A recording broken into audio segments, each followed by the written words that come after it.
Nếu bạn là đàn ông và bạn định bỏ qua cái video này vì nó không liên quan gì đến bạn ý, thì mình xin bạn hãy ở lại, vì guess what? Rất nhiều người mà bạn biết đã, đang hoặc sẽ phải trải qua thời kỳ kinh nguyệt.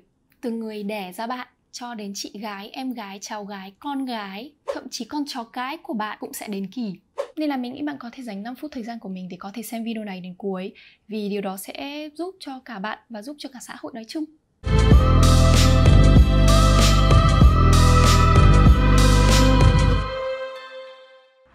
Hello mọi người! Mấy tuần trước mình nghe thấy thông tin là băng vệ sinh bị cấm vận chuyển trong lúc lockdown kinh khủng nhất ở Việt Nam, vì nó không được coi là hàng thiết yếu. Và đương nhiên là cái việc đó làm mình cảm thấy rất là thất vọng, nhưng không hề ngạc nhiên một chút nào. Nên hôm nay mình quyết định nói về chủ đề này. Vì mặc dù chiếm một nửa dân số, nhưng phụ nữ và nhu cầu của họ vẫn thường xuyên bị coi thường trên toàn thế giới chứ không riêng gì Việt Nam.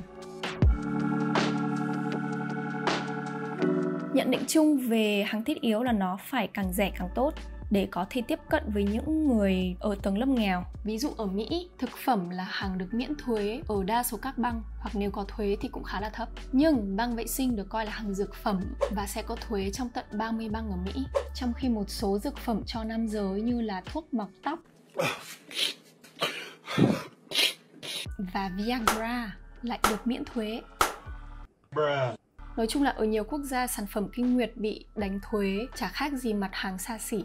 Trong khối EU thì chỉ có Ireland là không đánh thuế mặt hàng này. Anh Quốc cũng xóa bỏ thuế băng vệ sinh sau Brexit mới năm nay, còn Đức thì giảm thuế từ 19% xuống còn 7% mới năm 2020. Còn đâu ở các nước khác thì sản phẩm này bị đánh thuế tối thiểu là 5% và có thể lên đến tận 20%. Ví dụ như ở Hungary là 27% và Thụy Điển là 25%. Mức thuế này gần như tương đương với các mặt hàng như là túi xách, trang sức, bia rượu, nên là hoàn toàn có thể ví băng vệ sinh với hàng xa xỉ. Và sự phổ biến của các chính sách này phản ánh sự hiểu lầm hoặc là sự thiếu hiểu biết về chức năng cơ thể của phụ nữ. Một vấn đề khác là quá nhiều bé gái và phụ nữ trên toàn thế giới lại còn phải đối mặt với sự kỳ thị và xấu hổ vì lý do văn hóa. Nhiều bé gái sẽ bị nguy cơ cao nghỉ học hoặc thậm chí là bỏ học nếu không thể kiểm soát được chu kỳ của mình, và đôi khi vì bị trêu chọc trong lúc đang bị hành kinh. Nói chung là xã hội vẫn cảm thấy không thoải mái một chút nào về một quá trình rất là tự nhiên của cơ thể phụ nữ, bởi vì kinh nguyệt được coi là một cái gì đó rất là bẩn thỉu, không trong sạch và đáng xấu hổ. Và đó cũng là lý do tại sao rất nhiều euphemism đã được tạo ra, ví dụ như là Lady Time, Time of the Month, Strawberry Week, Red Moon thay vì Period, Menstruation, Bleeding. Tiếng Việt thì mình cũng không rõ là sẽ có những cái euphemism gì, vì mình để ý là thường các bạn gái sẽ thì thầm để không ai nghe thấy, kiểu Psst.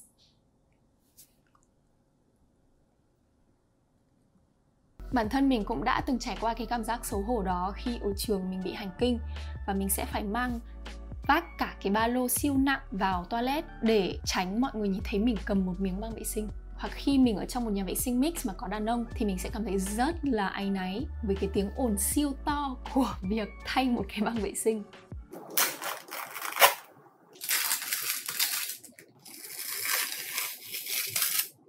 Hoặc khi mình bỏ các buổi thể thao chỉ vì đeo băng vệ sinh và mặc quần bó chắc chắn sẽ lộ là mình đang bị.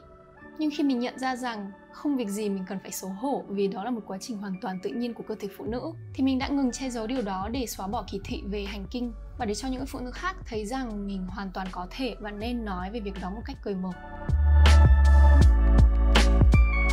Nhìn chung thì các sản phẩm kinh nguyệt không được coi là hàng thiết yếu vì nó không nằm trong danh sách những sản phẩm cần thiết cho nam giới, mà nam giới lại là thành phần chủ chốt của đa phần các chính phủ toàn cầu.